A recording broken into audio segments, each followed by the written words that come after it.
Hello, ഇന്ന് നമുക്കൊരു blouse cutting നോക്കിയാലോ. ഇതേപോലെയുള്ള ഫ്രണ്ട് ഓപ്പണും 3 ഡാട്ടും ആയിട്ടുള്ള നോർമൽ ബ്ലൗസിൻ്റെ കട്ടിങ് വീഡിയോ ആണ്. ആദ്യം തന്നെ ലൈനിങ് ഇങ്ങനെയൊന്ന് ഫോൾഡ് ചെയ്ത് വെക്കുക.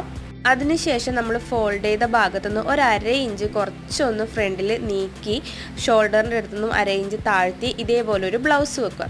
ഇതാ ഞാനിപ്പോൾ വർക്ക് ചെയ്തില്ലേ, അവിടെയാണ് ഒരു 1/2 ഇഞ്ച് ഗ്യാപ്പ് കൊടുക്കേണ്ടത്. അതിനുശേഷം നമ്മൾ ആ ബ്ലൗസ് എങ്ങനെയാണോ അതേപോലെ ആ ലൈനിങ്ങിലേക്കൊന്ന് വരച്ചെടുക്കുക. ആം ഹോളിൻ്റെ സെൻറ്ററിൽ ഇതേപോലെ ഒരു പോയിൻ്റ് ഇട്ടതിന് ശേഷം മാത്രം ആം ഹോൾ ഒന്ന് ഷേപ്പ് ചെയ്തെടുക്കാം. കണ്ടില്ലേ?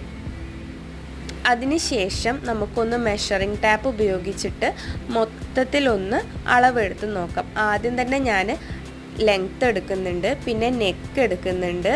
അതിനുശേഷം നമ്മുടെ ഓപ്പണിംഗ് വരുന്ന ഭാഗം, ഫേസിങ്ങും ബൈൻഡിങ്ങും വരുന്ന ഭാഗം അളവെടുക്കുന്നുണ്ട്. പിന്നെ താഴത്തെ നമ്മളെ ആ ഷേപ്പ് വരുന്നില്ലേ, ആ ഒരു ഭാഗവും നമുക്ക് ഇതേപോലെ